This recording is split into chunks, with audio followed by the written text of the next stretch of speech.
Beneath every step you take, the ground holds layers of buried worlds. Cities collapsed, tools abandoned, monuments sealed under sand and stone. Archaeologists dig for answers, but the deeper they go, the stranger the evidence becomes. A pyramid built with impossible precision. Lines carved across a desert too vast to read from the ground. A bronze machine of gears that tracks the sky like a modern instrument. A stone circle aligned to the sun with exact timing. These aren't just ruins. They're puzzles left behind with missing pieces. And once you see them, one question takes over. What else is still hidden below? The earth beneath our feet is more than just soil and rock. It's a vast, silent archive, storing the secrets of countless generations that came before us. For centuries, we've been digging, probing, and studying. Yet every new discovery only seems to reveal more questions. History, as we understand it, is often a fragile construct, shaped by what we've been able to uncover, but always incomplete, always tentative. Beneath every ancient ruin and forgotten city lies the potential for revelation. And in each layer of earth, there might be an untold story waiting to be heard. As we peer into the shadowed corners of our planet's past, we are confronted with a sense of awe and often bewilderment. How much of what we think we know is true, and how much has been lost, perhaps forever, to time? The excitement of archaeology lies in the unknown, in the persistent human drive to uncover what has been concealed, sometimes for millennia. Yet, for all the wonders that have been unearthed, there are discoveries that defy explanation. Findings that challenge everything we thought we knew about ancient civilizations. These baffling relics hint at lost knowledge, unexplainable technologies, and mysteries that persist despite our best efforts to unravel them. We have spent lifetimes investigating the remnants of the past. But what if there are answers we will never grasp? What if some secrets are meant to stay buried? Imagine, for a moment, standing at the edge of a newly discovered archaeological site. The warm sun casting long shadows across the ruins. The air smells of earth and ancient stone, and as you dig deeper, the past begins to emerge, fragment by fragment.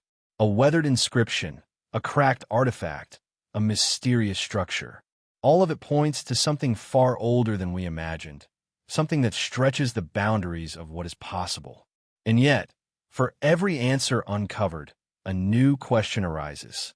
Could this truly be all there is to the story? Or is there more beneath the surface, waiting for the right eyes to discover it? This is the allure of archaeology, the promise that beneath the mundane, beneath the everyday world we inhabit, lie answers to profound questions about who we are and where we come from. But it's also a humbling endeavor, as we confront the vastness of time and the limitations of our understanding. Every civilization that ever lived is part of this intricate tapestry, each thread an important part of the whole, yet each thread also representing a mystery we may never fully comprehend. As we explore the most baffling archaeological discoveries ever made, we must acknowledge that many of them, though fascinating, remain unsolved. These are the relics that refuse to yield to our modern methods, the ones that continue to puzzle and intrigue, tantalizing us with glimpses of ancient worlds we can barely imagine. The discoveries we will explore in this documentary represent the intersection of history and mystery, where fact and speculation collide in an endless dance of curiosity. They're the artifacts, the ruins, and the sights that stir our imaginations and challenge our assumptions. And as we embark on this journey, we'll ask not only what these discoveries are, but why they continue to captivate us in ways that go beyond the purely historical. The Great Pyramid of Giza, for example, an enduring symbol of ancient Egypt, stands as one of the most studied and discussed structures in the world. Yet, even with all the technological advancements we've made, many aspects of its construction remain a mystery. How did the Egyptians, with their limited tools, manage to build such a massive, perfectly aligned monument? What secrets does the pyramid still hold, hidden within its stones? And why does it continue to be a focal point for so many theories, ranging from the plausible to the wildly speculative. In contrast, there are the strange and cryptic remains of the Nazca lines, etched into the desert floor of Peru. These enormous geoglyphs, visible only from the air, have baffled scientists for decades. What was their purpose? Why were they created in such an isolated location? And how did the Nazca people manage to design such precise lines without the benefit of aerial views? The answer remains elusive, leaving us to wonder whether we're missing something fundamental about the culture that produced them, or whether these ancient markings are a message meant for eyes long gone. Then, there's the case of the lost city of Atlantis, a place that has captured the imaginations of countless generations. Described by Plato as a powerful and advanced civilization, Atlantis has been the subject of myth and legend for thousands of years. But was it real? Could such a city have once existed? And if so, what happened to it? Was it swallowed by the sea in a catastrophic event?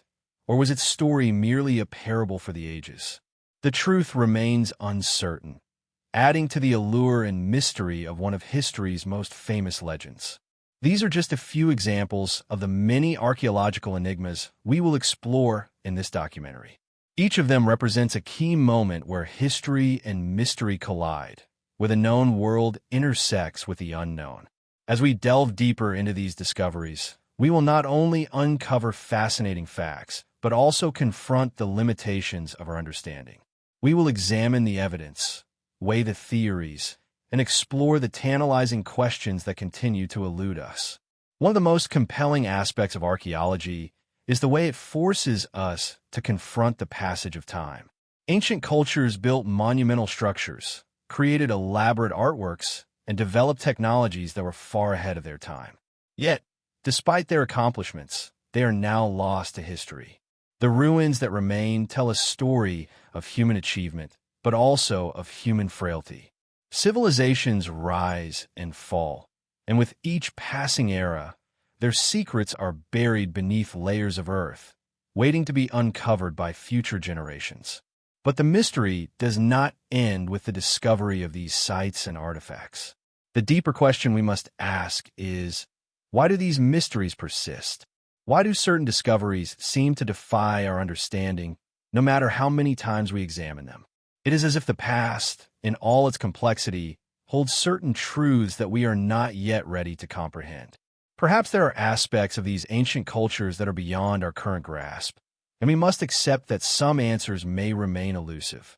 As we begin this journey, let us remember that the past is not just a series of disconnected events, but a living, breathing entity that continues to shape our present. Each discovery we make, each mystery we attempt to unravel, brings us one step closer to understanding the people who came before us. Yet, even as we uncover more, we must also recognize that the mysteries of the past are a reminder of how little we truly know.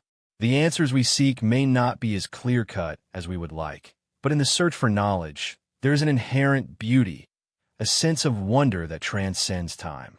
So, as we stand at the threshold of these mysteries, let us be open to the possibility that what we discover might not always fit neatly into the framework we've created for history. We may find that some of these ancient secrets are simply beyond our understanding, or that the clues we seek lie hidden in places we haven't yet thought to look. The journey of discovery is as much about the questions as it is about the answers. And as we explore these baffling archaeological discoveries, we invite you to join us in embracing the mystery, the wonder, and the limitless potential of the unknown. The story of Atlantis has echoed through the ages, captivating minds and inspiring imaginations for over 2 millennia. This legendary city, said to have existed in ancient times, is often portrayed as a highly advanced civilization with magnificent architecture, cutting-edge technology, and a deep understanding of the world. But as we look to the waters and the sky for answers, the question arises, did Atlantis ever truly exist, or is it simply the stuff of myth? The tale of Atlantis begins with the writings of the ancient Greek philosopher Plato, who first introduced the concept in his dialogues, Timaeus and Critias, around 360 BC. According to Plato, Atlantis was an island nation located beyond the Pillars of Hercules, what we now know as the Strait of Gibraltar. It was a powerful and prosperous civilization, blessed with immense wealth and knowledge, whose rulers were descended from the gods. But despite its greatness, Atlantis eventually fell into moral decline. The island, plagued by corruption and greed, was said to be consumed by the sea in a single, catastrophic event, a massive flood that erased the city from the face of the earth, leaving no trace behind. The vivid and dramatic story of Atlantis, with its dazzling cityscapes and tragic end, has sparked countless theories, debates, and explorations. Some believe it is a literal account of a lost civilization, while others argue that Atlantis was merely a fictional allegory, a cautionary tale crafted by Plato to illustrate the consequences of hubris and moral decay. Yet the idea of a sunken city, lost to time and the depths of the ocean, continues to haunt us. For centuries, the mystery of Atlantis has drawn the attention of explorers, scholars, and even treasure hunters, all eager to unearth the truth behind the myth. But the quest for Atlantis is not without its complications. To this day, no definitive evidence has been found to prove that such a civilization ever existed, and the search for Atlantis has taken on an almost mythical quality of its own, fueling wild speculation and imaginative theories. One of the reasons Atlantis remains so captivating is the sheer scale of the story. Plato described a civilization that was not just advanced but transcendent, with technologies and societal structures that surpassed anything in the ancient world. The island of Atlantis was said to be a marvel of engineering, with grand canals, towering temples, and impressive palaces. The Atlanteans were depicted as skilled in metallurgy, agriculture, and architecture, their city a harmonious blend of art and science. This vision of Atlantis as a utopia, a shining beacon of human achievement, makes it an alluring symbol of what might have been, and perhaps what we could have achieved if only we had followed a different path. But as with all great myths, the narrative of Atlantis has its contradictions. While Plato's description of the island is detailed, it is also filled with inconsistencies and ambiguities. The most notable of these is the time frame in which Atlantis is said to have existed. According to Plato, Atlantis disappeared around 9,000 years before his time, which places it far beyond the reach of any known civilization. At that time, the Greeks had no understanding of the continents and oceans beyond their immediate world, and the idea of an island beyond the Pillars of Hercules seemed fantastical. Plato's own writings even hint at a sense of uncertainty about the existence of Atlantis, leading some to speculate that he may have been using the story as an allegory for the rise and fall of civilizations. Despite these contradictions, the story of Atlantis has endured because it taps into something primal within us. The idea of a lost, advanced civilization speaks to our longing for the unknown, for the possibility that there might be hidden histories just beneath the surface. The concept of a great city consumed by the sea, vanishing without a trace, evokes a sense of mystery and tragedy, an unfinished story that haunts the imagination.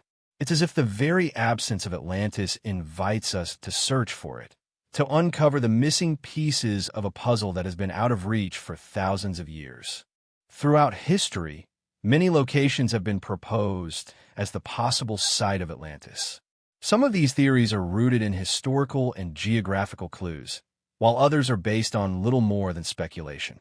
One of the most famous theories places Atlantis in the Mediterranean, suggesting that it was an ancient civilization that existed on the island of Santorini, a place known for its volcanic eruption around 1600 BCE. The eruption of Thera, as it is known, caused widespread destruction and may have inspired the myth of Atlantis. The remains of a sophisticated Minoan civilization, buried under ash and debris, seem to align with some of the descriptions of Atlantis, leading some to propose that Santorini was the lost city described by Plato. Other theories point to locations further afield. Some have suggested that Atlantis was located in the Caribbean near the island of Cuba, while others have proposed the idea that it was situated in the Antarctic buried beneath miles of ice. There are even those who believe that Atlantis was an advanced civilization that existed in the distant past before recorded history, and that its knowledge and technology were lost to time. The search for Atlantis, it seems, is not just a search for a physical place, but for a lost understanding of humanity's potential. Yet for all the excitement surrounding these theories, none have provided conclusive proof of Atlantis' existence. No sunken city has been discovered, no advanced technology or artifacts have been unearthed. The ruins of Atlantis, if they ever existed, remain as elusive as ever.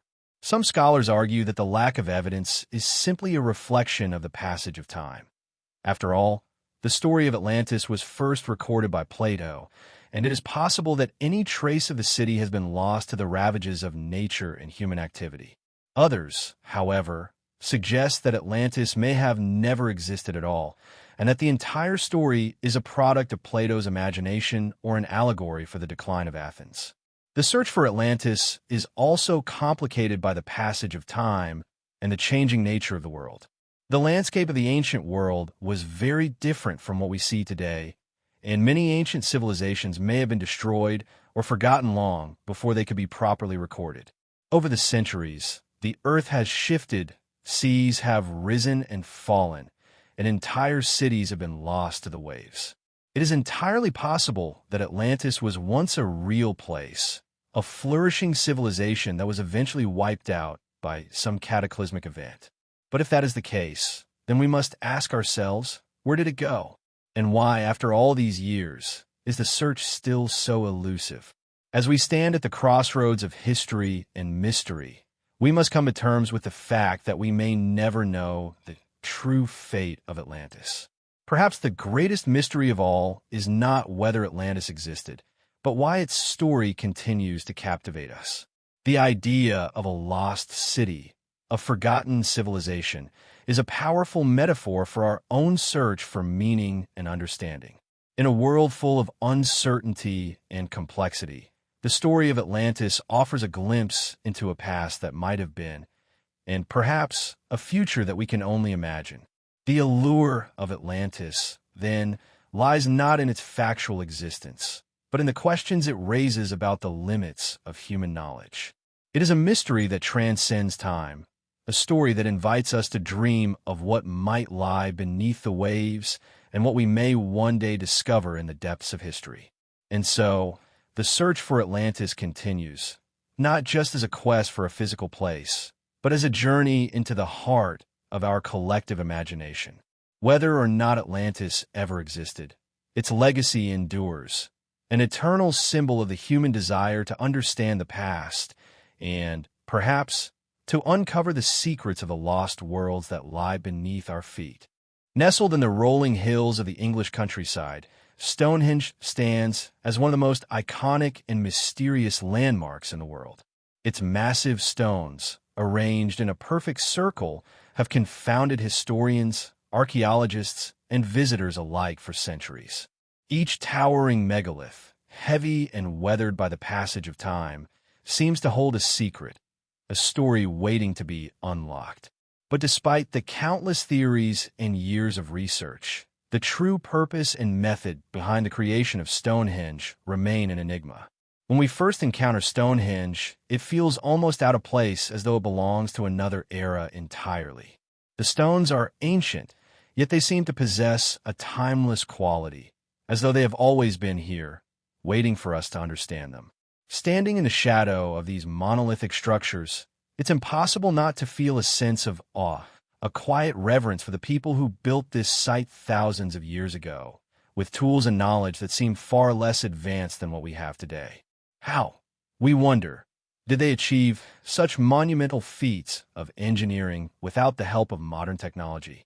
Theories about Stonehenge's origins and purpose are as varied as the stones themselves. One of the most widely accepted explanations is that Stonehenge was a ceremonial site, a place where ancient peoples gathered to perform rituals, celebrate the changing seasons, or worship celestial bodies. The alignment of the stones with the solstices, particularly the midsummer sunrise and the midwinter sunset, suggest that the site may have had an astronomical significance. This connection between Stonehenge and the movements of the sun gives it an almost mystical quality, as though it was designed to capture the rhythms of the universe itself.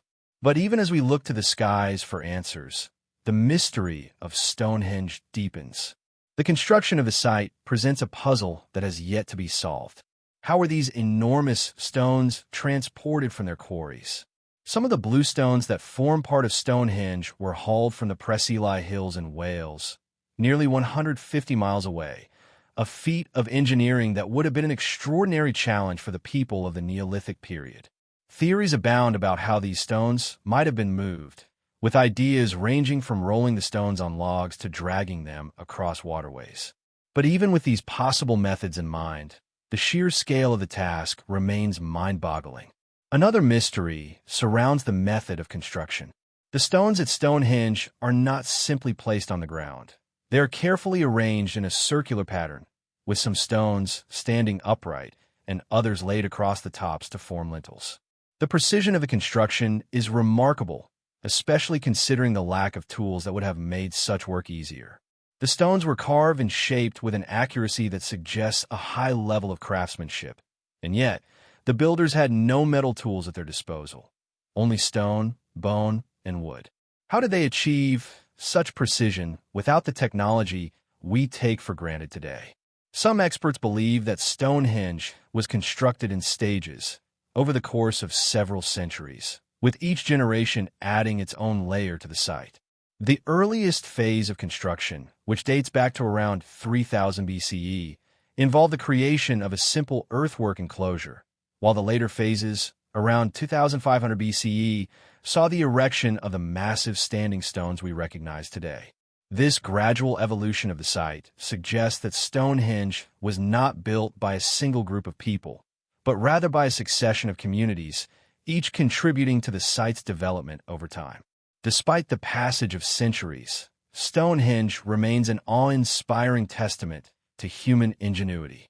The very scale and complexity of the site suggest that its builders possessed a deep understanding of geometry, astronomy, and engineering, knowledge that by modern standards might be considered advanced.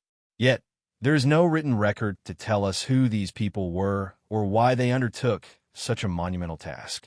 Were they early astronomers, observing the stars and planets to predict the seasons? Were they religious leaders, using the site as a place of worship and sacrifice? Or was Stonehenge a kind of calendar designed to mark the passing of time and the cycles of nature? In addition to its astronomical and ceremonial significance, some have proposed that Stonehenge was a site for healing. The bluestones, in particular, are believed to have had special properties. Some believe they were thought to have healing powers. Archaeological evidence suggests that the area around Stonehenge was visited by people from far and wide, many of whom may have come seeking cures for ailments. This theory adds yet another layer of mystery to the site, as it raises questions about the ancient beliefs and practices of the people who constructed it. Stonehenge's connection to the cosmos is another key aspect of its allure.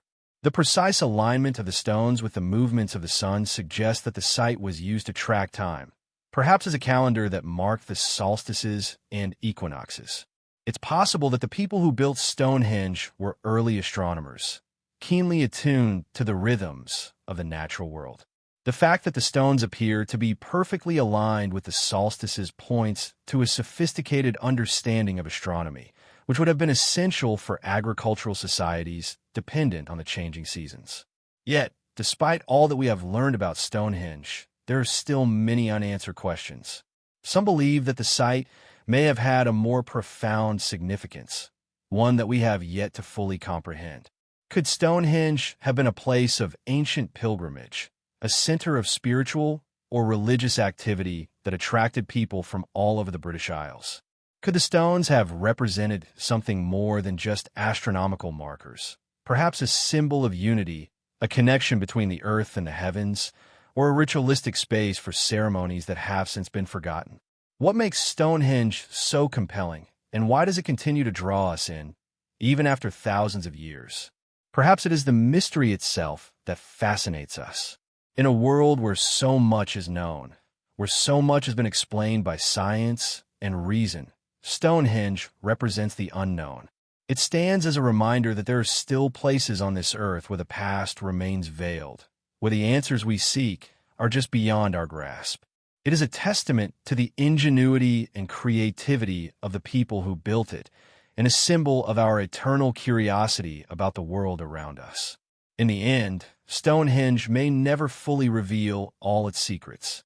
Like so many of the ancient wonders that have captivated us through the ages, it holds a mystery that continues to elude our understanding. But perhaps it is part of its beauty. The stone's circle, weathered by time and the elements, remains a silent sentinel to the past, a reminder that some puzzles are meant to remain unsolved, leaving us to ponder their meaning long after the questions have been asked. And so, as we stand before Stonehenge, we are reminded of our place in history, a brief moment in the endless flow of time. We are no different from the people who built this ancient site, who looked to the stars and the earth for answers, who sought to understand the world around them.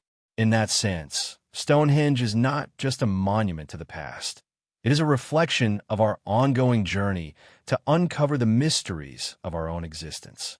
And, like the stones themselves, the questions it raises will continue to stand, untouched by time, waiting for the answers that may never come.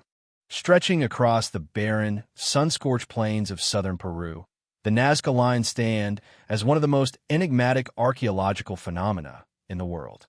These vast geoglyphs, etched into the earth over 2 millennia ago, are so enormous that they can only be fully appreciated from the sky. From the ground, the lines appear as simple, winding paths, but when viewed from above, they reveal a collection of intricate shapes, animals, plants, geometric patterns, and even human figures spread across the desert floor in a pattern of bewildering precision. Their purpose, origin, and meaning continue to puzzle archaeologists and researchers, leaving behind more questions than answers. The Nazca Lines were first brought to global attention in the 1920s, when pilots flying over the region noticed the strange markings etched into the earth below. However, it wasn't until the late 20th century, with the advent of more advanced technology in aerial photography, that these geoglyphs were fully understood in their expansive geometric grandeur. The lines themselves span hundreds of miles, with some stretching for over 1,200 feet. Yet, despite their scale and the sophistication of their design, the people who created them, known as the Nazca civilization, left behind no written records, and their reasons for crafting such enormous, intricate designs remain shrouded in mystery. The sheer scale of the Nazca Lines is one of their most striking features. Many of the figures are so large that they are impossible to appreciate fully from the ground. The most famous of these figures is the hummingbird, whose wingspan spans nearly 300 feet. There are also geometric shapes like triangles, spirals, and trapezoids, as well as images of creatures such as a spider, a monkey, and a whale. Some of the lines are straight and precise, while others seem to meander across the desert floor, suggesting an intricate design that may have had a specific symbolic meaning. But perhaps the most puzzling aspect of the Nazca Lines is their intended purpose. Why create such colossal drawings, only to have them be visible from the air, a perspective that was not possible for the Nazca people themselves? What was the purpose of designing these massive figures, and who were they meant to impress? Were the lines a form of ritualistic or religious expression, a way for the Nazca to communicate with the gods, or was there a more practical reason for their creation? One widely accepted theory is that the lines were related to astronomy and the cycles of nature.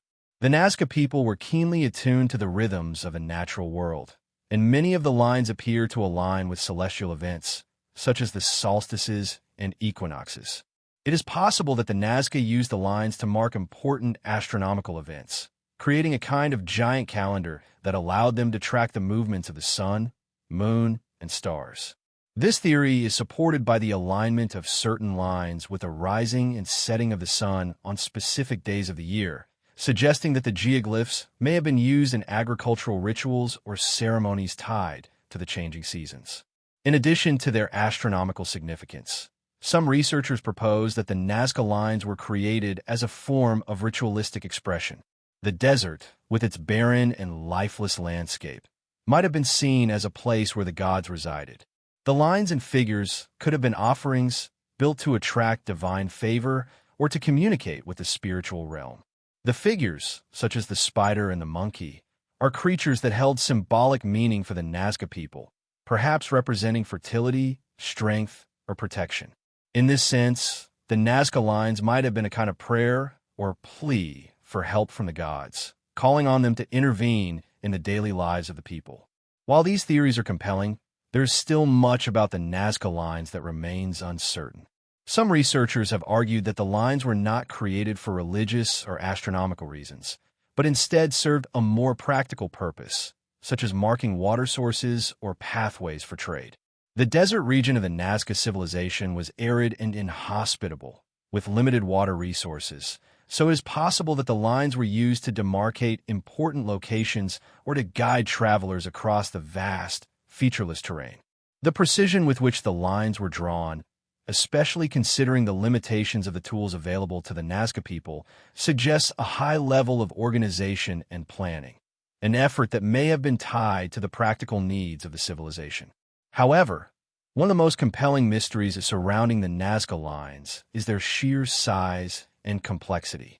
The sheer scale of the geoglyphs seems to imply a purpose far beyond simple utilitarian concerns. Could it be that the Nazca were attempting to send a message to the gods, or perhaps even to distant peoples? The fact that the lines can only be fully appreciated from the air raises the possibility that they were designed to be seen by higher powers, whether gods, spirits, or even extraterrestrial beings. This theory, though controversial, has captured the public imagination and has led to wild speculation about the true purpose of the Nazca lines. Some have even suggested that the lines were meant to communicate with aliens or celestial beings, an idea that has sparked countless books, documentaries, and debates. The mystery of the Nazca lines is further deepened by the difficulty in understanding how they were created. The tools used to create the lines were rudimentary by today's standards, mainly wooden stakes and simple ropes. The geoglyphs were made by removing the top layer of reddish-brown stones to reveal the lighter-colored earth beneath. The process of creating such intricate patterns across the vast desert landscape would have been a painstaking and labor-intensive task, one that required great knowledge of geometry and careful planning. How, then, did the Nazca people, without the benefit of aerial views or advanced technology, manage to create such precise figures? Some theorists have speculated that the lines were created with the help of a kind of ground-based map, but the exact methods used remain unknown. There's also the question of the long-term preservation of the Nazca lines. The desert environment, with its dry climate and constant winds, has helped to preserve the geoglyphs for centuries, but it is unclear how they survived the ravages of time. The fact that these massive figures have withstood the forces of nature for so long adds an additional layer of mystery to their creation.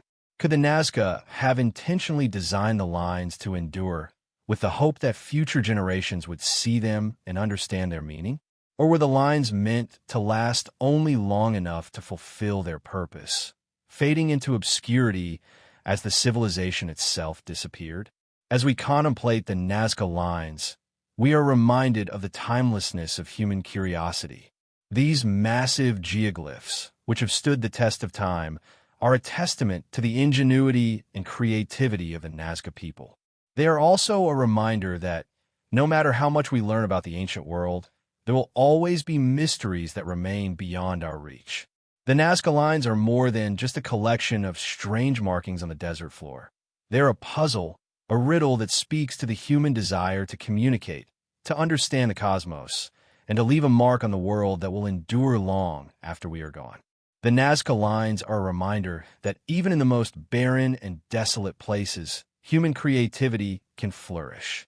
In a landscape devoid of much life, the Nazca found a way to reach for the heavens, carving out their messages in the earth itself. And though the true purpose of the lines may never be fully understood, the mystery they present continues to captivate us, inviting us to look up at the stars and ask the age-old question, what or who were the Nazca trying to reach?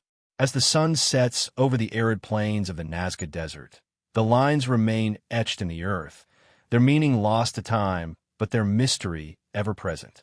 They are not just a relic of the past, but a symbol of humanity's eternal quest to make sense of the world, to seek meaning in the vastness of the universe.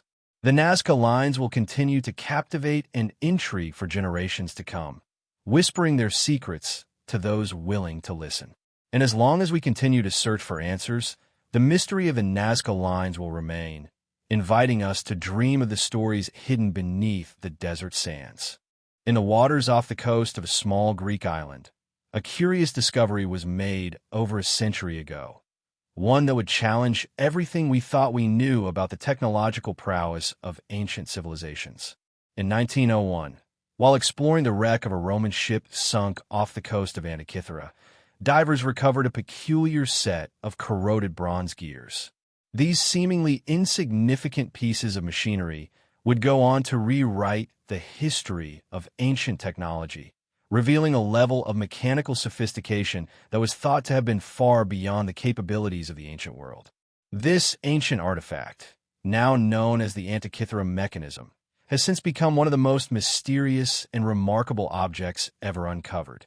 The Antikythera mechanism is often referred to as the world's first known analog computer, and for good reason.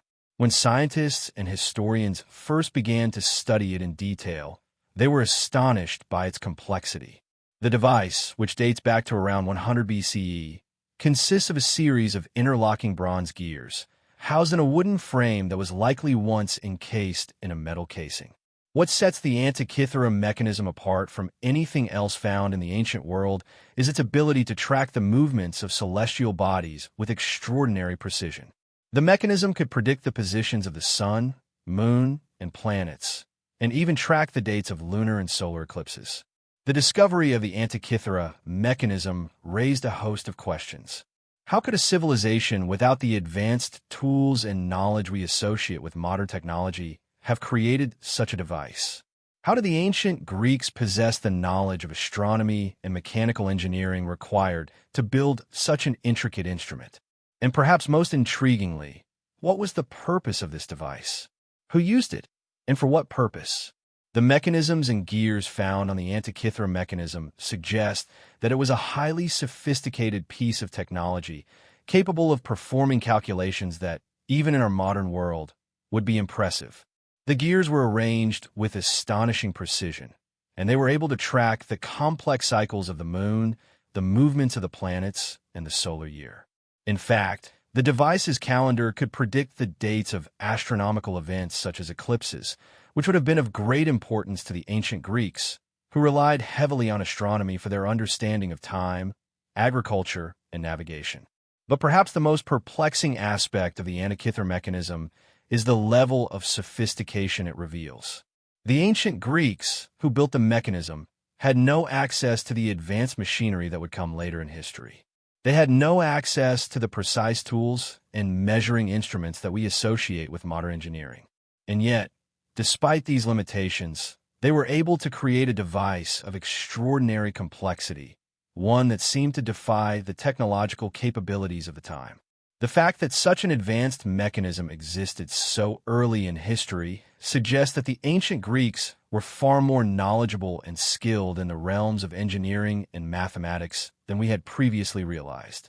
The Antikythera mechanism's design is remarkably intricate. It consists of at least 30 separate gears, each precisely cut to fit together in a way that allows them to mesh seamlessly. The gears were arranged in a series of concentric circles, each representing a different celestial cycle. The device was operated by turning a hand crank, which would set the gears in motion and allow the user to track the positions of the sun, moon, and planets. The device could even account for the irregular orbits of the moon and the planets, an advanced feat of astronomical calculation that was not replicated for centuries. Despite its advanced design, the Antikythera mechanism was not widely understood until modern technology allowed researchers to study it in greater detail. In the early 20th century, The device was examined by a number of scholars, but it wasn't until the advent of X-ray imaging and 3D modeling in the 21st century that scientists were able to fully unravel its mysteries. Using these advanced techniques, researchers were able to see the intricate gears inside the mechanism, revealing the true extent of its design and function. One of the most remarkable features of the Antikythera mechanism is its ability to predict lunar and solar eclipses with incredible accuracy. The mechanism included a set of dials that could track the cycles of the moon, allowing the user to predict the dates of eclipses. It also contained a calendar that could predict the position of the sun and moon for any given day, a feature that would have been of great use to the ancient Greeks in their agricultural practices. The ability to track these celestial events would have helped the Greeks predict the seasons, determine the best times to plant crops, and even navigate the seas. The purpose of the Antikythera mechanism remains a subject of debate among scholars. Some believe that it was used primarily as a tool for predicting celestial events, while others argue that it was a form of astronomical or astrological entertainment, used by the wealthy elite to demonstrate their knowledge of the cosmos. The device could have been used by astronomers to make calculations and predictions, or perhaps it was an early form of a timekeeping device, helping to track the passage of days and years. There are also theories suggesting that the Antikythera mechanism was used for navigational purposes. Ancient sailors relied heavily on their understanding of the stars and planets to navigate the seas, and the ability to predict the movements of celestial bodies would have been invaluable for long-distance travel. The Antikythera mechanism may have been a portable, handheld tool that allowed sailors to navigate with greater accuracy, helping them to chart their course across the Mediterranean and beyond. What is perhaps most astonishing about the Antikythera mechanism is that it existed at a time when such technology was thought to be centuries away. The device is a testament to the ingenuity and brilliance of the ancient Greeks, who were able to create a machine that could perform highly complex calculations long before the advent of modern engineering. It is a reminder that human creativity and intellectual curiosity have always been part of our nature, and that the boundaries of knowledge have always been pushed by those who dare to imagine what is possible. But the true mystery of the Antikythera mechanism lies in the question of its origins. Who was responsible for its creation? Was it the work of a single brilliant inventor? Or was it the result of a long process of intellectual evolution, the culmination of centuries of astronomical and mechanical knowledge? Some scholars believe that the mechanism was created by an unknown inventor in the ancient Greek world, while others suggest that it may have been the work of Greek astronomers who were influenced by the advanced mathematical and engineering knowledge of ancient civilizations such as the Babylonians or Egyptians. The existence of the Antikythera mechanism raises a larger question about the lost knowledge of the ancient world. How many other technologies and inventions have been lost to time, hidden beneath the sands of history? The Antikythera mechanism stands as a reminder that the ancient world was far more advanced than we often give it credit for. It challenges our assumptions about the limits of ancient technology and reminds us that human ingenuity has always been capable of creating extraordinary things. As we reflect on the Antikythera mechanism, we are reminded of the enduring legacy of ancient civilizations. The device may have been created over 2,000 years ago, but its complexity and sophistication continue to awe and inspire us today. It is a symbol of humanity's endless curiosity and our quest to understand the world around us, a testament to the brilliance of the ancient Greeks and the timeless nature of human creativity. And as we gaze upon the ruins of ancient civilizations, we are left to wonder, what other forgotten technologies and ideas lie buried beneath the surface of history, waiting to be rediscovered? The Great Pyramids of Giza stand as an eternal testament to the ingenuity, ambition, and mystery of ancient Egypt. These monumental structures, which have withstood the ravages of time for over 4,500 years, continue to fascinate scholars, tourists, and dreamers alike. Towering above the desert sands, the pyramids, particularly the Great Pyramid of Khufu, remain the last of the 7 wonders of the ancient world still in existence. Yet despite their iconic status, The question of how these colossal structures were built has remained an enigma, fueling speculation, research, and mystery for millennia. The Great Pyramid, the largest of the three pyramids at Giza, was constructed during the 4th dynasty of Egypt's Old Kingdom, around 2580 BCE. At its peak, the pyramid stood 481 feet tall, making it the tallest man-made structure on Earth for over 3,800 years. Even in the modern era, with our advanced technology and construction techniques, the sheer scale of the pyramid is staggering. It is estimated that over 2.3 million stone blocks, each weighing between 5 and 15 tons, were used in its construction. The precision with which these blocks were cut and placed, without the aid of modern machinery, raises an even greater question. How was such a feat achieved? For centuries, historians and archaeologists have proposed various theories about how the pyramids were constructed. Some suggest that the ancient Egyptians used ramps to transport the massive stones from the quarries to the construction site. The ramps could have been straight, zigzagging, or even spiral in shape. This theory is widely accepted, and evidence of ancient ramps and workers' villages has been discovered near the pyramids.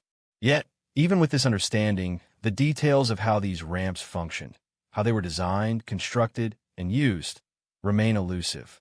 How could such massive stones have been lifted into place, particularly as the pyramid grew taller and the angle of the ramps became steeper? One of the most puzzling aspects of pyramid construction is the remarkable precision with which the blocks were placed. The Great Pyramid, for example, is aligned to the cardinal points with an accuracy that is unparalleled in ancient architecture.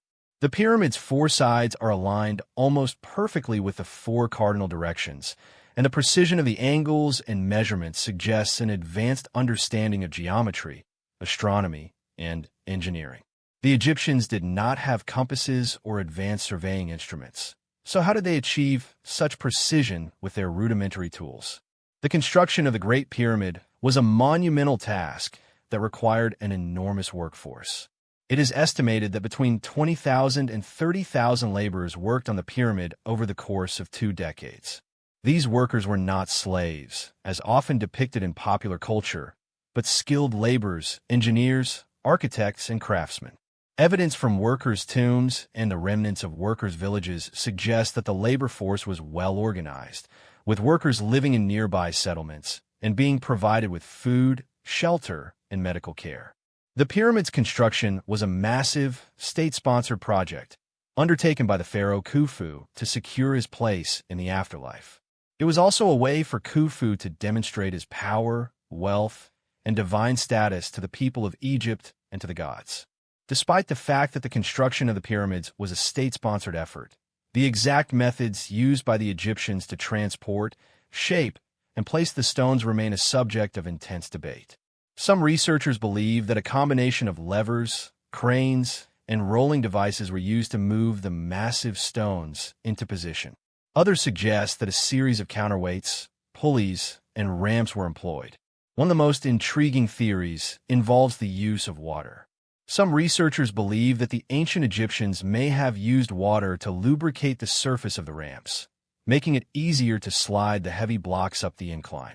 This theory, while speculative, offers a possible solution to the problem of moving such heavy materials with limited technology.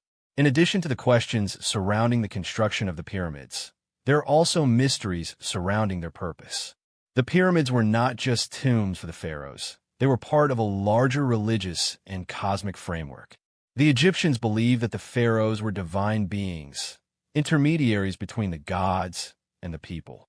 The pyramids were designed to help the pharaohs ascend to the heavens after death, where they would join the gods in the afterlife. The shape of the pyramid itself, with its pointed apex reaching toward the sky, symbolized the pharaoh's journey to the gods. The placement of the pyramids at Giza is also highly significant.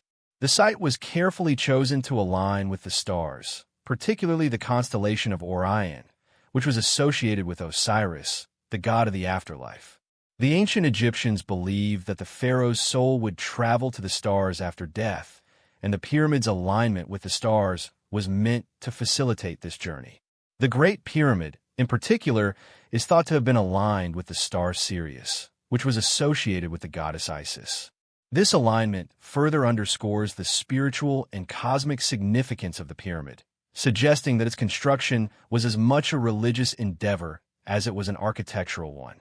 As we consider the mystery of the pyramids, we are also reminded of the vastness of human ambition. The construction of the pyramids required not only an extraordinary level of technical skill, but also an unwavering belief in the divine power of the pharaohs. The labor force that built the pyramids was driven not only by the promise of material rewards, but also by the belief that their work would help secure the pharaoh's place in the afterlife and ensure the prosperity of Egypt for generations to come. The Great Pyramid of Khufu is not only a marvel of ancient engineering, it is also a monument to the timeless human desire to reach for something greater than ourselves. The construction of the pyramids was an expression of Egypt's power, culture, and spirituality. It was a way for the ancient Egyptians to connect with the divine, to ensure their place in the eternal cycle of life, death, and rebirth. And as we gaze upon these magnificent structures, we are reminded of our own quest for meaning, purpose, and understanding.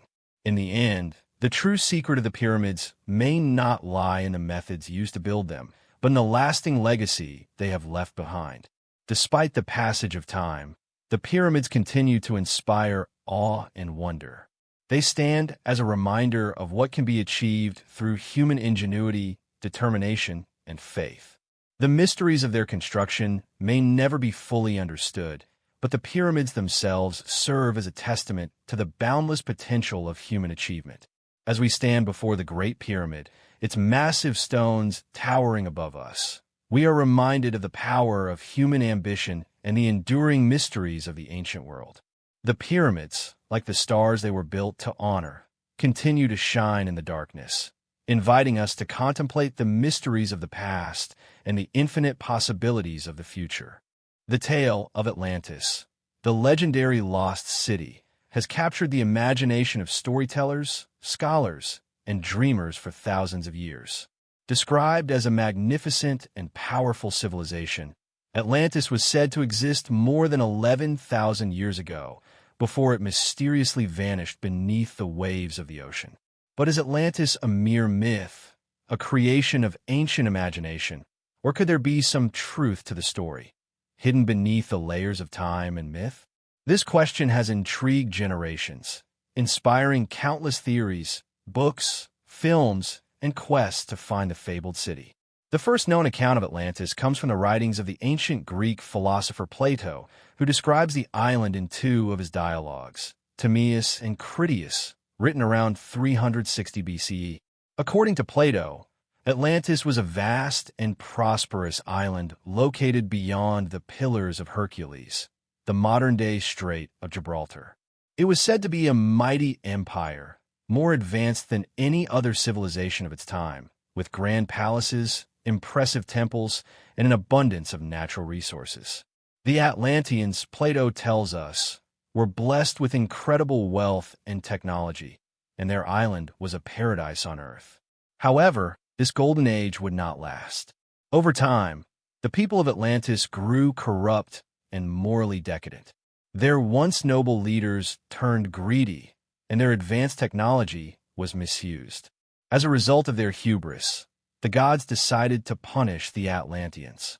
In a single cataclysmic event, the island was swallowed by the sea, vanishing without a trace. Plato's account is the most detailed and influential source of information about Atlantis, but it is unclear whether he was describing a real place, a cautionary tale, or a combination of both. For centuries, scholars and explorers have debated whether Atlantis was a real civilization or just a fictional story. Plato's description of the island, with its advanced architecture and society, seems too fantastical to be true. And yet, there are elements in his account that suggest it might have been inspired by a real place. Plato himself claimed that he was relaying a story told to him by his ancestor, Solon, who had heard it from Egyptian priests during a visit to Egypt.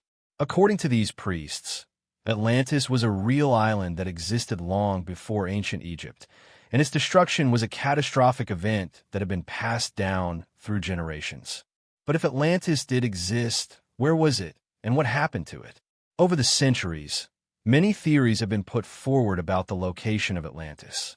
Some suggest that the island was located in the Mediterranean, while others point to the Caribbean, Antarctica, or even the coast of South America.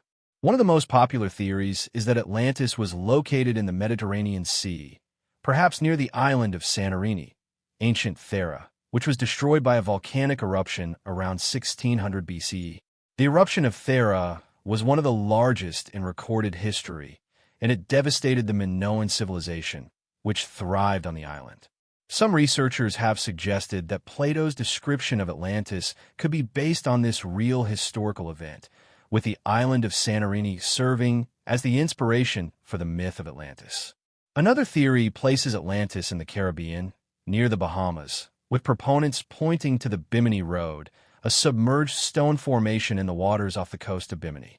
The Bimini Road consists of large, flat stones arranged in a linear formation on the ocean floor, and some claim that it could be the remains of an ancient man-made structure, possibly the remnants of Atlantis. However, mainstream archaeologists and geologists generally consider the Bimini Road to be a natural formation, and there is little concrete evidence linking it to the lost city of Atlantis. Despite this, the idea of Atlantis being located in the Caribbean continues to captivate the imagination of many. There are also theories that suggest Atlantis was located in Antarctica, a continent that was once much warmer than it is today. Some proponents of this theory argue that the destruction of Atlantis could have been linked to a sudden shift in the Earth's climate, which would have caused the polar ice caps to melt and submerge the island beneath the ocean. This idea is based on the premise that Atlantis was a much older civilization, one that existed during a time when the Earth's climate was different and the continent of Antarctica was habitable. However, this theory is highly speculative, and there is no archaeological evidence to support it.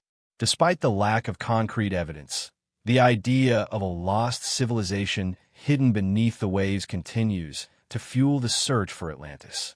Throughout history, explorers, treasure hunters, and adventurers have set out on quests to find the fabled city, but so far, no definitive proof of its existence has been uncovered. And yet, the legend persists, growing in the collective imagination, inspiring films, books, and even modern-day expeditions to the farthest corners of the Earth. What is it about the story of Atlantis that continues to captivate us? Perhaps it is the idea of a lost civilization, a golden age of prosperity and achievement that speaks to our deepest yearnings. Atlantis represents a world of advanced knowledge and technology, an idealized society where wisdom, wealth, and harmony reigned. The fall of Atlantis, its sudden destruction at the hands of the gods, serves as a reminder of the dangers of pride and hubris, a moral lesson that transcends time and culture. The tragedy of Atlantis is the tragedy of any civilization that rises too high and falls too quickly, an eternal cautionary tale. For others, the story of Atlantis offers a tantalizing glimpse into the unknown. If Atlantis were real, what might we uncover? What secrets could be hidden beneath the waves, waiting to be discovered by those bold enough to seek them out? The allure of Atlantis lies not only in its past, but in the possibility that it could still be out there, waiting to be found. The oceans are vast, and there are many places that remain unexplored and unknown. Could there be an ancient city still hidden beneath the sea, its treasures and knowledge waiting to be uncovered? Whether Atlantis is a myth or reality, the idea of the lost city continues to inspire our collective imagination. The legend speaks to something deep within us, a yearning for a forgotten past, and a desire to unlock the mysteries of our ancient ancestors. It reminds us that the world is full of unknowns, that there are still places, stories, and civilizations lost to time. And perhaps, just perhaps, the story of Atlantis is a metaphor for something greater. The search for truth, the quest for knowledge, and the eternal desire to reach beyond the limits of our understanding. The mystery of Atlantis is more than just a question of geography or history. It is a symbol of human curiosity and ambition. It represents our fascination with the past and our quest to uncover the secrets of the ancient world. The legend of Atlantis may never be fully understood, but its enduring appeal ensures that the search for answers will continue. As long as there are those who dare to dream, the lost city of Atlantis will remain a symbol of the mysteries that lie beneath the surface of our world, waiting to be discovered.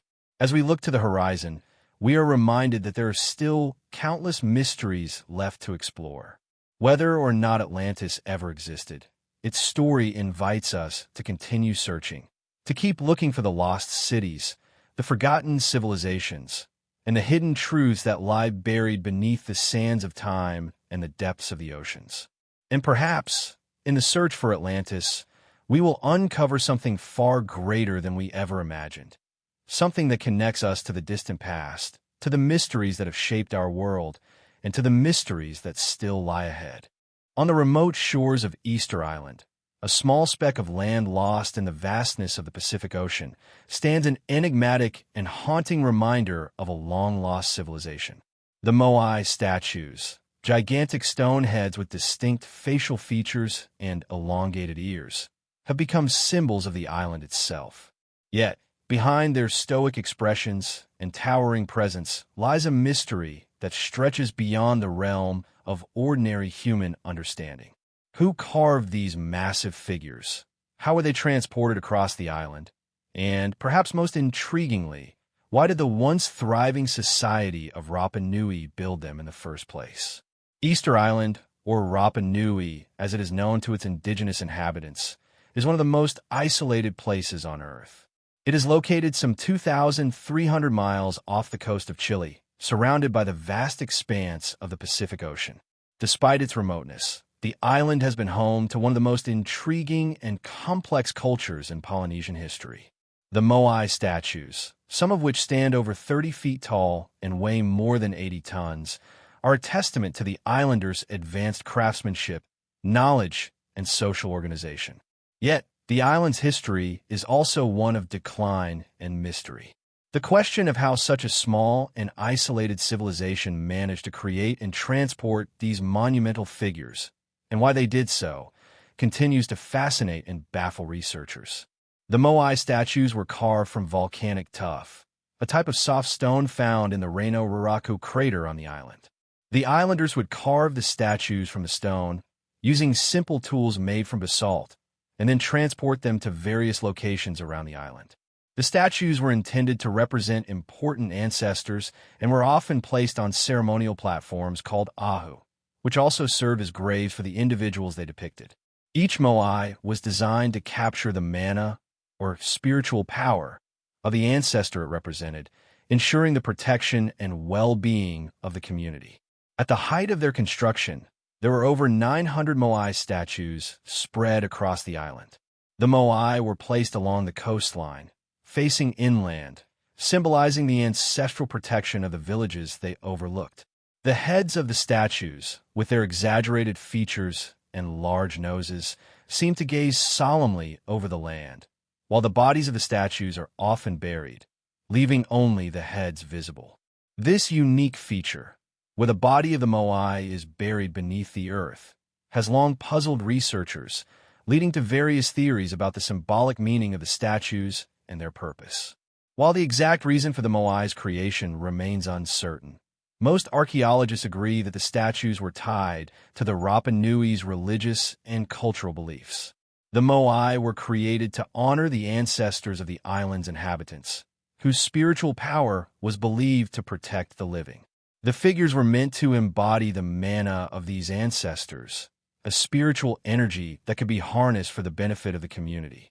It is likely that the larger and more elaborately crafted moai represented more important figures, such as chiefs or high-ranking individuals, and that their construction was a way of solidifying the status and influence of the elites within Rapa Nui society. However, the question remains, how did the islanders manage to create such monumental statues with limited tools and resources? The process of carving, transporting, and erecting the moai would have required an incredible amount of labor, coordination, and knowledge. Theories abound about how the statues were moved across the island, and despite numerous attempts to replicate the methods used by the Rapa Nui, no definitive answer has been found. One theory posits that the moai were walked into place, an idea based on the observation that some of the statues appear to have been moved in an upright position. It is believed that the statues were rocked back and forth in a walking motion, with groups of people pulling on ropes attached to the statue's neck. This would have been an arduous and time-consuming task, but it remains one of the most widely accepted theories for how the statues were moved. Another theory suggests that the moai were transported using a system of sledges, logs, and ramps. The statues would have been placed on large sledges, which were then dragged across the island by teams of people. It is believed that a complex system of ramps and levers may have been used to lift the statues into place once they reached their intended locations. These methods, while plausible, would have required a well-organized society with a high degree of technical knowledge and social cooperation. As remarkable as the construction and transportation of the moai was, the story of Easter Island takes a darker turn when we consider the eventual collapse of the Rapa Nui society. By the time Europeans arrived on the island in the 18th century, the island's once thriving civilization was in ruins. The moai statues, which had once symbolized the power and spiritual strength of the island's leaders, lay abandoned and broken, their bodies toppled and their faces turned away from the villages they had once protected. What had happened to this advanced society, and why had it fallen into such decline? The answer, it seems, lies in a complex interplay of environmental, social, and political factors. The construction of the moai was undoubtedly a massive undertaking that required vast amounts of resources. The Rapa Nui people cleared large swaths of the island's forests to build the statues, transport the stones, and create agricultural terraces. Over time, this deforestation led to soil erosion and a decline in the island's agricultural productivity. As the population grew, the demand for resources intensified, leading to a cycle of environmental degradation that ultimately made it more difficult for the society to sustain itself. This ecological collapse, coupled with internal strife and social upheaval, contributed to the downfall of the Rapa Nui civilization. By the time European explorers arrived, much of the island's population had been decimated by warfare, disease, and the depletion of resources. The moai, once symbols of power and spiritual authority, had become abandoned monuments to a past civilization that had vanished in the face of environmental and social collapse. Some researchers even believe that the arrival of Europeans exacerbated the destruction of the moai, with the island's inhabitants being forced into labor or slavery, further weakening their society. The decline of the Rapa Nui civilization raises poignant questions about the relationship between human societies and the environment. The fate of Easter Island serves as a cautionary tale about the dangers of overexploiting natural resources and the consequences of ecological degradation. It is a reminder that even the most advanced and seemingly invincible civilizations are vulnerable to the forces of nature and the consequences of their own actions. Today, the moai statues stand as silent sentinels to a lost civilization, their faces weathered by time, but still filled with an air of mystery. Despite the collapse of the Rapa Nui society, the moai remain as an enduring symbol of the island's rich cultural heritage. They continue to inspire awe and wonder, drawing visitors from around the world to the shores of Easter Island in search of answers to the mysteries that lie beneath the surface of the stone. The moai also serve as a symbol of the resilience of the human spirit. Despite the environmental collapse and societal upheaval that once gripped the island, the moai stand tall, reminders of the artistic and cultural achievements of a people who, in the face of overwhelming odds, created something enduring and monumental. Their silence speaks not only of the past, but also of the lessons that we, too, must learn about the importance of balance, respect for the environment, and the legacy of our actions. As the sun sets over the island, casting long shadows across the moai, we are reminded of the fragility of human civilization. These statues, sculpted with care and dedication, stand as a testament to the ambition and vision of the Rapa Nui people.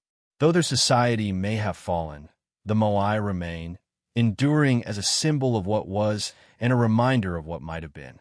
And as we contemplate the mystery of the Moai, we are left to wonder, what other lost civilizations hidden beneath the sands of time have left their mark on the world, waiting for us to discover their stories? In the arid plains of southern Peru, amidst the dry, featureless landscape, lies one of the most perplexing and awe-inspiring mysteries of the ancient world, the Nazca Lines. These immense geoglyphs, etched into the Earth's surface, form giant shapes that can only be fully appreciated from the sky. Some of these designs are simple geometric shapes, while others depict animals, plants, and even humanoid figures. The Nazca Lines stretch across an area of more than 50 square miles, and their sheer size and complexity have baffled researchers for decades. What was the purpose of these colossal drawings, and why were they created? Were they messages from the past, left by an ancient civilization, or is there something more to their meaning? Something that connects them to the stars, to the cosmos, or to forces beyond our understanding? The Nazca Lines are believed to have been created by the Nazca culture, which flourished in the region between 500 BCE and 500 CE. The lines were made by removing the reddish-brown iron oxide rocks that cover the surface of the desert to reveal the lighter-colored soil underneath. The process was relatively simple. Workers used basic tools to create the designs, scraping away the rocks to form the lines and shapes that we see today. While some of the lines are straight, others curve in intricate patterns, forming geometric shapes such as triangles, spirals, and trapezoids. Many of the geoglyphs are so large that they are almost impossible to comprehend from the ground, leading to the question of how the Nazca people could have created them without the ability to view the entire design from above. One of the most famous of the Nazca Lines is the figure of a hummingbird, which measures nearly 300 feet in length.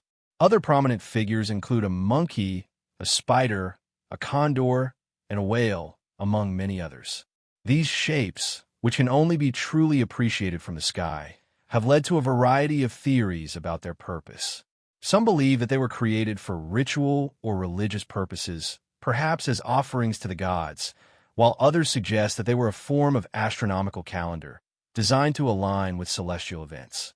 Still, others have proposed more fantastical explanations, suggesting that the Nazca Lines were created by extraterrestrials or that they serve as ancient runways for UFOs.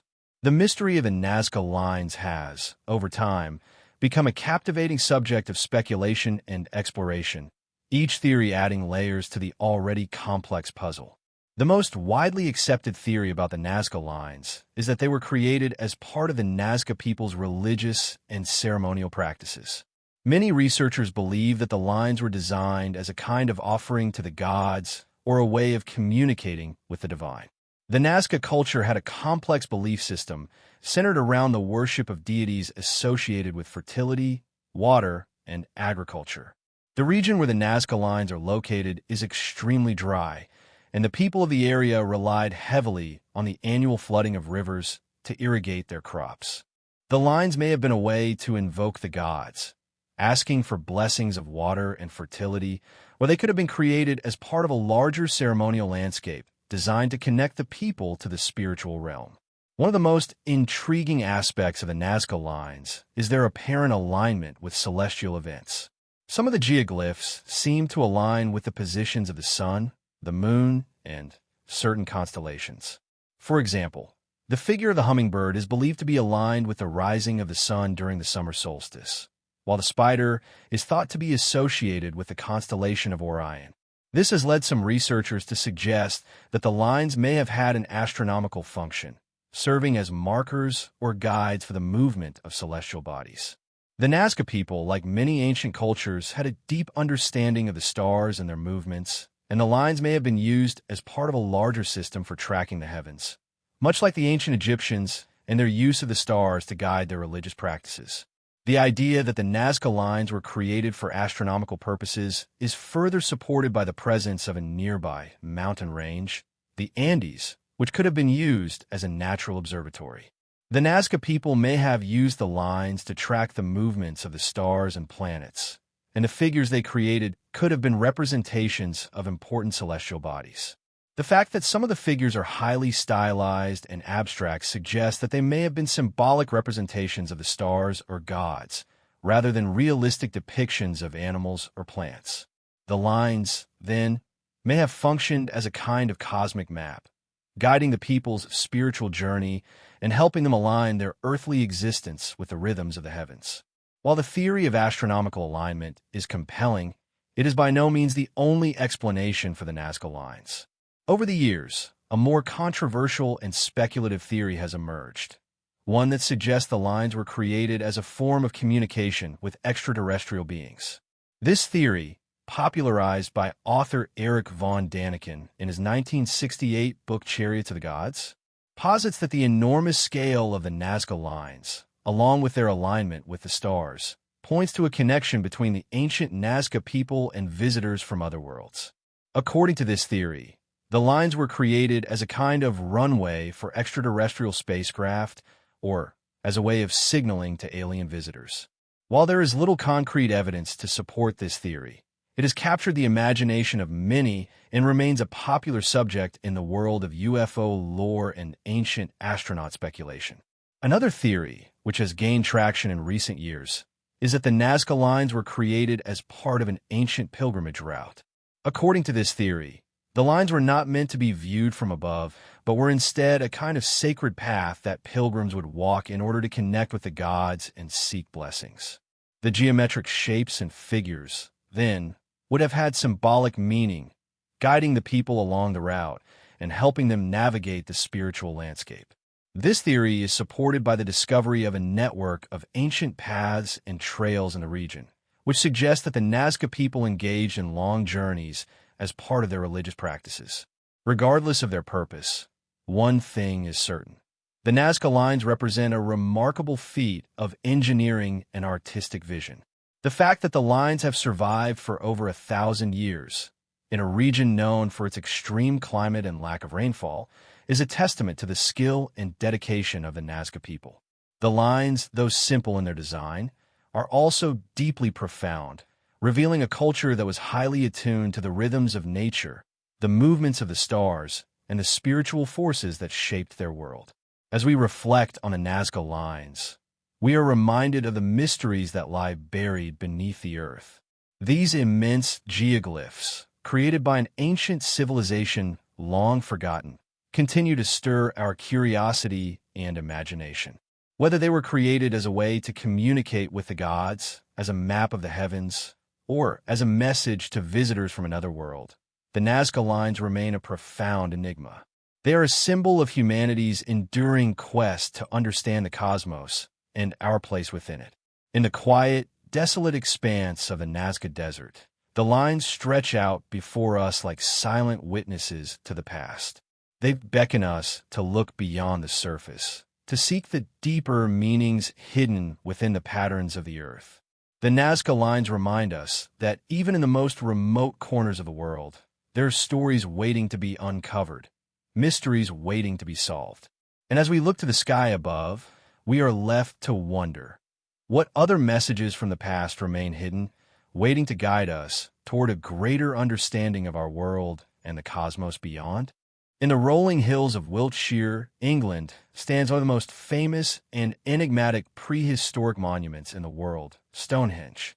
Its towering stone pillars, arranged in a circle, have stood for thousands of years, silently gazing out over the surrounding landscape.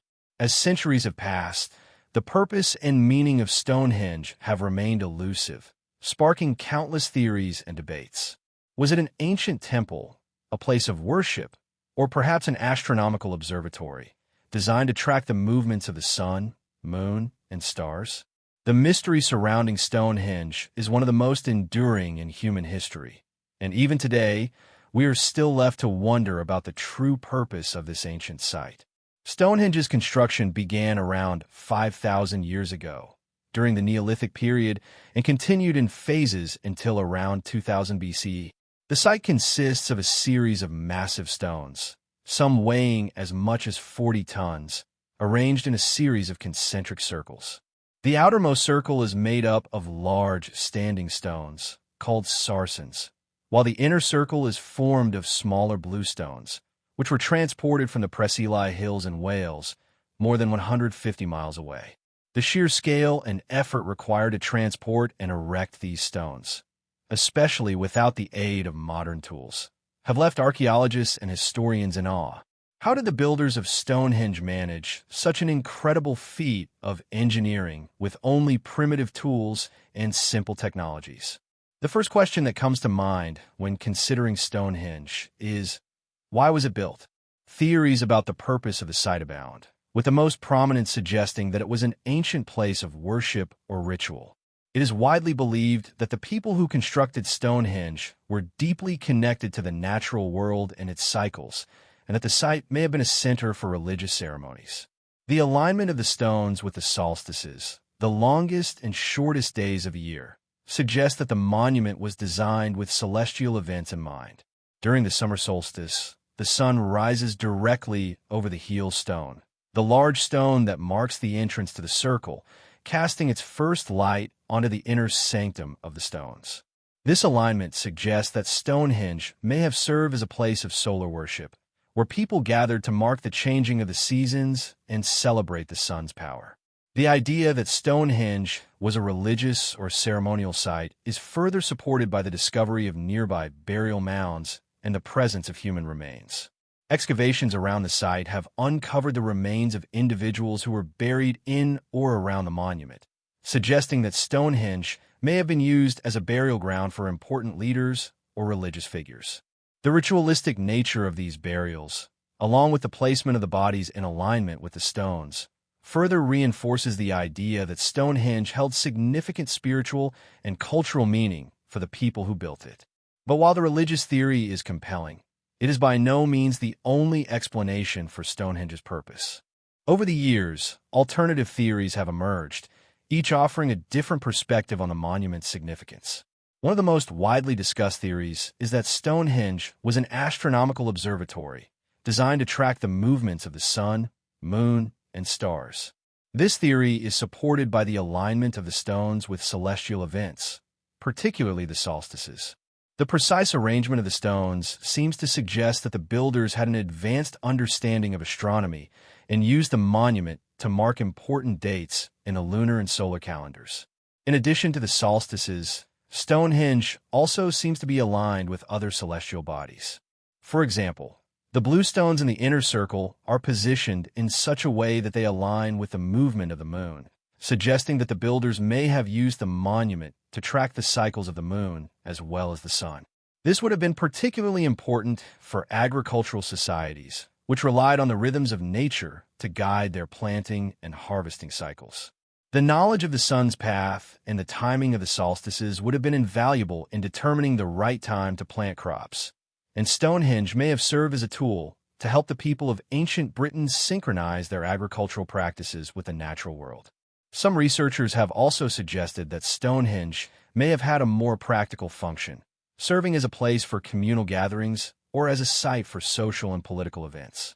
The size and complexity of the monument would have made it an ideal location for large-scale ceremonies, feasts, and rituals, and it is possible that the site played a central role in the social and political life of the ancient community.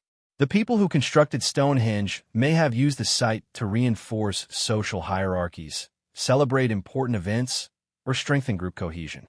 The presence of ceremonial and burial sites nearby suggests that Stonehenge was not just a place of individual worship, but a communal space where people came together to mark significant milestones and events in their lives.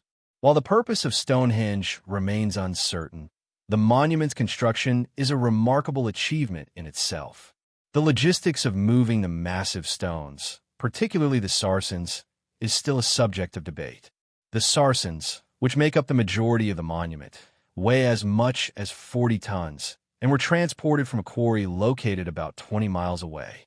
How the builders managed to move and position these enormous stones remains one of the great mysteries of prehistoric engineering.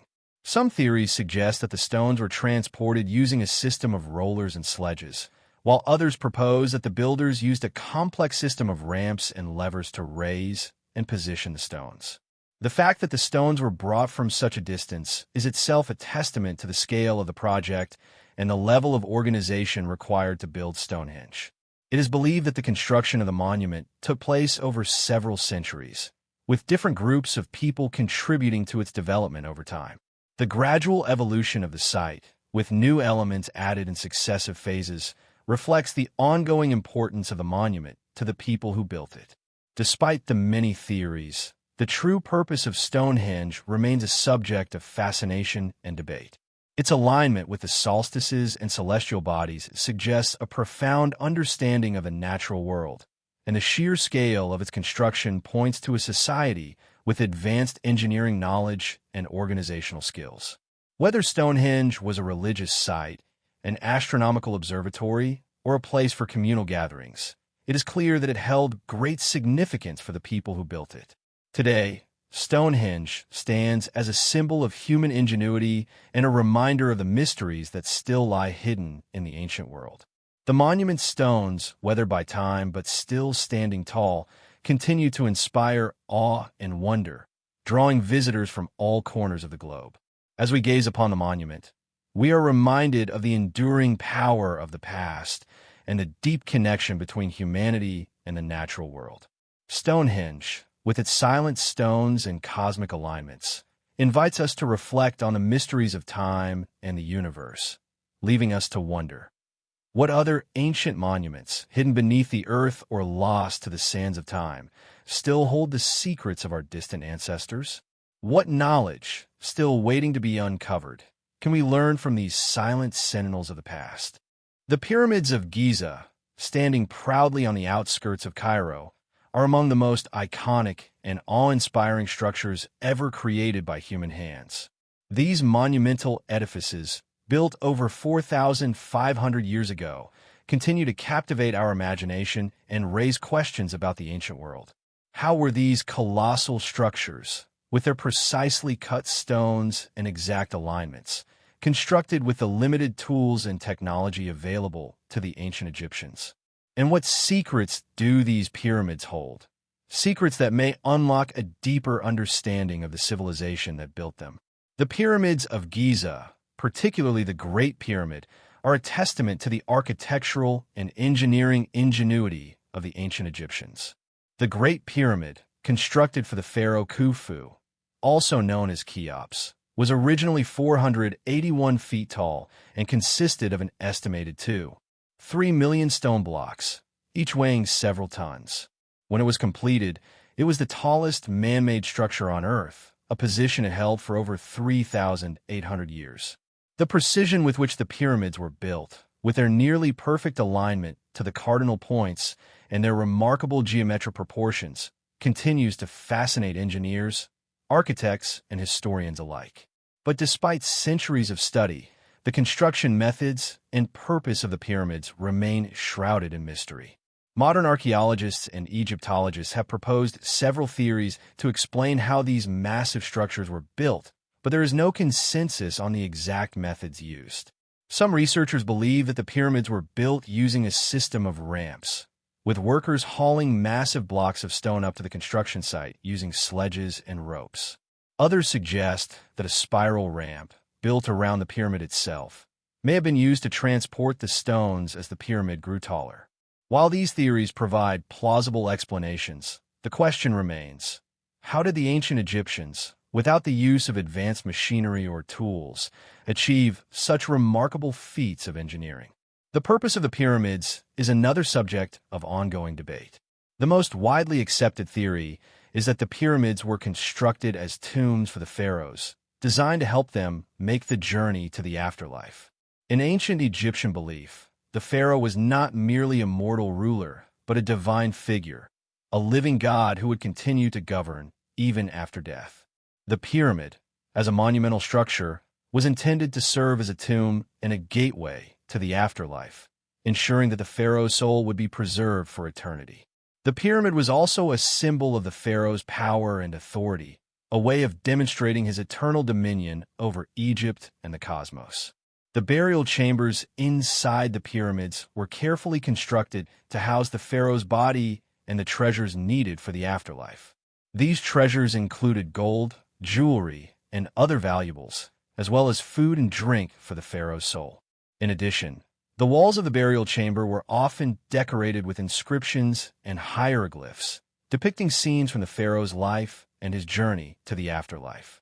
The construction of the pyramid, then, was not just an architectural feat, but also a deeply spiritual and religious act, meant to ensure the pharaoh's continued existence in the afterlife. Yet, while the tomb theory is widely accepted, it does not fully explain the complexity and scale of the pyramids. The sheer size and intricacy of these structures suggest that there may have been additional, unknown purposes behind their construction. Some researchers have proposed that the pyramids were not only tombs, but also centers of astronomical observation or even symbols of cosmic order.